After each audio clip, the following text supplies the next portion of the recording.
umpisahan na po agad natin etong ating talakayan. Alam nyo ba mga kababayan, sa totoo lang, ito po ay magsisilbing aral dun po sa iba natin mga kapulisan na wala naman pong problema na sumuporta kayo kay dating Pangulong Duterte. Pero wag na wag ninyo mga kababayang sisiraan yung organisasyon na kinabibilangan po ninyo. Especially doon sa mga kapulisan po natin na nagpapakita ng kanilang damdamin at sa loobin patungkol po sa pagkakahuli kay dating Pangulong Duterte na ngayon ay nakapiit na doon po mga kababayan sa The Hague, Netherlands sa ICC. So ngayon kung titingnan nyo, kanina po may nag-live, may nag-video, I think kanina or kahapon may nag-live na isang pulis na kung saan mga kababayan parang ang dating kasi kine-question niya yung nangyaring paghuli kay dating Pangulong Duterte at parang ang masama pa yung ating mga kapulisan doon po sa kanyang live. Ngayon, may nakita tayong post mga kababayan dito po, galing po dito kay Kuya Randy Nabayra, kay Tol Top 1. Sabi dito ni Kuya Randy Nabayra, okay lang kumampi kay Duterte kahit pulis ka, pero dapat nasa tamang paraan, hindi yung pati organisasyon mo ay sisirain mo. So kung titingnan nyo, may lumabas kasi na balita ngayon lang. Eto, ngayon lang mga kababayan sa DZRH. Ayan yung source natin Pero nakita natin yung post na yan dito kay Tol Randy Nabayra. Ang sabi kasi dito, ayan, just in, pulis na nag-post ng umano'y pambabati ko sa PNP dahil sa pag-aresto kay dating Pangulong Duterte, sinampahan ng kaso ng QCPD. So magtataka kayo, sino ba yung pulis na tinutukoy dito? Eto yan mga kababayan, no? Ayan. Yan, eto yan. Nag-live kasi siya kahapon ata or kanina na kung saan mga kababayan, kini-question niya yung mga kapulisan na umaresto kay dating Pangulong Duterte at saka yung proseso ng pag-aresto. At higit sa lahat mga kababayan, may sinasabi pa siya dito na kung saan kahit daw marinig pa ni PBBM parang wala siyang pakialam. So eto, pakinggan po natin etong live galing kay Prons STV Vlogs. Kanya po yan, hindi pa natin gagawan lamang po natin ng reaction video. So eto, i-play na po natin. Kahit presidente. Ito yung pinaka-highlight lang mga kababayan Ito lang yung pinaka-highlight na ipapakita ko sa inyo. Alam ko naman kalat na ito. Sa social media mapapanood nyo rin yan. Ka pa ng Pilipinas, kung mali yung utos mo sa akin, hindi kita susundin. Sino ka ba para sundin ko, di ba? May tama daw ako May tama daw ako. May tama ka, sir. Kahit pa papanood to ni Bongbong Marcos si Sir Bongbong Marcos, Sir President. Pakinggan mo tong sasabihin ko, sir. Isa akong pulis ng Pilipinas. Pero hindi ako sang-ayon sa ginagawa mo, sir. Yun nga ang problema Pulis nga kayo ng Pilipinas kaya dapat loyal kayo sa konstitusyon. Hindi mo alam yun? Di ba mga kababayan, pulis siya ng Pilipinas, pulis siya ng mamamayang Pilipino. Sino ba yung kalaban ni dating Pangulong Duterte sa kaso niya? Hindi naman yung mga politiko mga kababayan Ang kalaban ni dating Pangulong Duterte sa kaso niya, yung mga kababayang Pilipino natin na hanggang ngayon ay naghahangad ng hustisya. Yun po yung kalaban ni dating Pangulong Duterte. Yung mga inosenteng nadamay doon po sa maliniyang pulisiya ng pagpapatupad ng madugong pakikipaglaban sa ipinagbabawal na bato. Hindi naman po inutusan ng ating presidente yung ating mga kapulisan na arestuhin etong si dating Pangulong Duterte. Kaya po nagtrabaho at gumalaw. Inaresto ng ating mga kapulisan etong si dating Pangulong Duterte kasi merong warrant of arrest na lumabas galing po sa ICC na ipinadaan sa Interpol. So obligado na makipagtulungan ang ating mga law enforcer. Natural na ipapatupad nila yung batas. Kaya nga kung tutusin, hindi naman dapat talaga kayo sa politiko loyal. Dapat sa konstitusyon kayo loyal at sa bansang Pilipinas.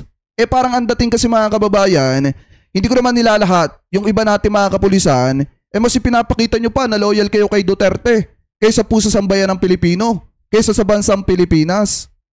Kaya nga kayo nagpulis kasi alam nyo naman yan from the start na nag-umpisa kayo magtrabaho bilang pulis. Alam ninyo na dapat maging loyal kayo sa konstitusyon, hindi sa politiko. Di ba? Ipagpatuloy pa natin.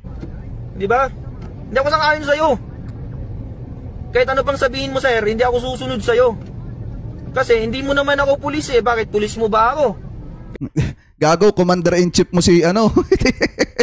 'Di ba? Commander-in-Chief ninyo si PBBM. Pero bagamat kahit Commander-in-Chief ninyo, hindi naman kayo inuutusan na gumawa ng mali. Kailangan yung ipatupad ang batas.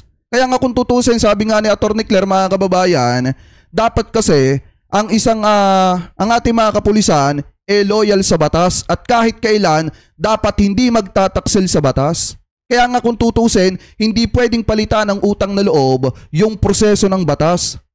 Ang problema kasi sa mga ito, di ko nga alam mga kababayan kung napag-aralan ba nila yan nung nag-criminology sila. Na kung tutusin, nung una dapat silang nagsimula bilang pulis, dapat alam na po nila na kaakibat ng kanilang trabaho na pinili, talagang hindi pwede na magpakita sila ng kanilang damdamin. Pakitama na lamang po ko kung ako po ay mali.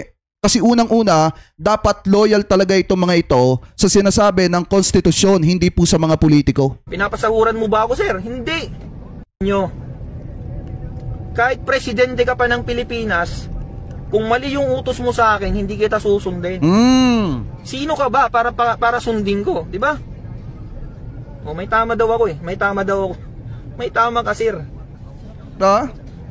Kahit papapanood to ni Bongbong Marcos si Sir Bongbong Marcos, Sir President, pakinggan mo tong sasabihin ko, sir. Isa akong pulis ng Pilipinas, pero hindi ako sang-ayon sa ginagawa mo, sir. Di ba? Hindi ako sang-ayon sa'yo. Kahit ano pang sabihin mo, sir, hindi ako susunod sa'yo. Kasi hindi mo naman ako pulis eh. Bakit pulis mo ba ako? Alam nyo kung sa panahon ni Duterte, sa totoo lang kung sa panahon ni dating Pangulong Duterte, nag-live tong pulis na to, wala na tong trabaho. Tanggal na yan sa serbisyo, baka ipinatapon pa yan doon sa basilan. Nakukuha nyo yung pinupunto natin, kung sa panahon ni dating Pangulong Duterte nag-live to ng ganito, binabati ko sa presidente, sinasabing hindi siya susunod sa kanyang Commander-in-Chief, mga kababayan, baka ipinatapon na to ni dating Pangulong Duterte sa basilan. Kaya nga kung titingnan ninyo, di ba ang ginagawa nila dati, pakitama na lamang po ko kung ako po ay mali, yung mga pulis na pasaway na gumagawa ng mga ganitong klase ng iskandalo, pinapatapon sa basilan para matuto. Kaya yung iba nga nagre-resign, umaalis sa serbisyo, mga kababayan. Kaya nga kung sa panahon ni dating Pangulong Duterte, talaga may kalalagyan, etong si Sir. Alam nyo, mataas ang respeto ko sa ating mga kapulisan kasi alam naman po natin ang trabaho nila at ang ginagawa nilang trabaho. Pero tandaan po natin palagi na nung nagsimula silang magpulis, nagsimula sila sa trabaho nilang yan, alam nila na nakasaad or kaakibat ng kanilang trabaho na unang-una hindi nila pwedeng unahin yung kanilang damdamin. Kailangan maging tapat sila sa sinasabi ng batas at sinasabi ng konstitusyon ng Pilipinas. Hindi po dapat pairali ng damdamin. Pero ang problema dito, mukhang lumalabas ata na mas loyal siya kay Duterte kaysa sa Pilipinas, mga kababayan. Wala namang kasalanan yung iba natin mga kapulisan. Nagtrabaho lamang po sila katulad ni General Torre dahil nga may lumabas na arrest warrant at kailangan nilang i-implement yon kay dating Pangulong Duterte. So wala tayong nakikitang masama sa ginagawa nilang trabaho. Kasi nga unang-una, alam naman po natin na ang ating mga kapulisan ay tagapagpatupad ng batas. At dahil nga may lumabas na arrest warrant, pinadaan sa Interpol, natural na kailangan nilang i-implement yung batas kay dating Pangulong Duterte. So ang problema, bakit parang hindi naiintindihan nitong si Sir na isang pulis?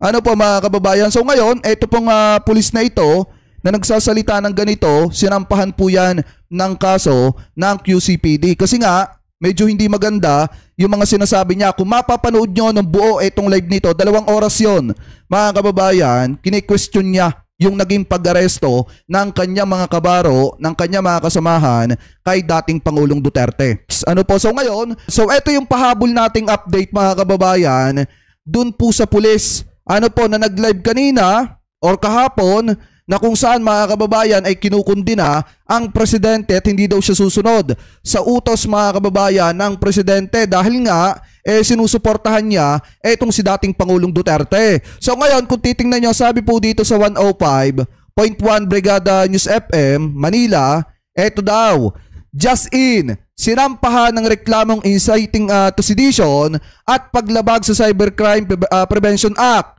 ng Quezon City Police District ang isang nilang tauhan dahil sa umano'y partisan. Post sa social media, makaraang maaresto si dating Pangulong Rodrigo Duterte. Kinilala ito ng QCPD na si Patrolman Francis Steve Tailon. Tama po ba? O Talion Pontelias. Mga kababayan, yan po yung pangalan niya. Sabi pa dito, base sa Facebook Live ng pulis, hindi siya pabor sa mga ginagawa ni Pangulong Ferdinand Marcos Jr. Napag-alaman na nag-awol na ito simula noong March 6, mga kababayan. Kaya pala malakas yung loob na tirahin si PBBM. Kaya malakas yung loob na mag-live. Awol pala etong pulis na ito. Kala ko naman, mga kababayan, kasi eto yung nasa serbisyo pa at nagtatrabaho at huwarang pulis. Yun naman pala, mga kababayan, pamula po nung March 6, wala na po ito sa serbisyo. Gawa nga po na ito pong pulis na ito nag-awol na po. Kaya pala ganun na lamang yung pananalita niya laban po sa presidente. Kasi sa totoo lang, mga kababayan, alam naman po natin na bago po sila manumpa bilang isang pulis, bago sila magsimula sa pagtatrabaho, at alam din naman po natin na nung nag-aaral sila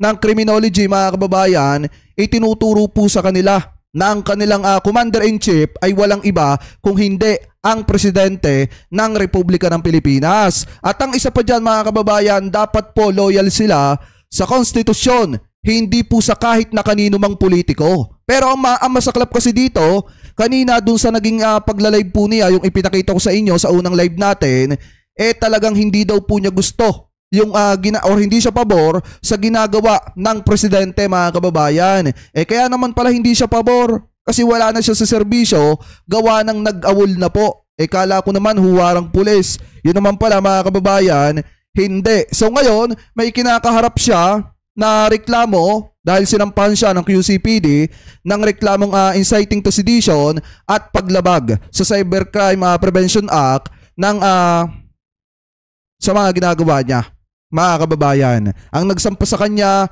QCPD. Biruin nyo, mga kababayan, kala ko naman matino. Yung pala hindi, gawa na nag-awol, umalis sa serbisyo, hindi na nagparamdam.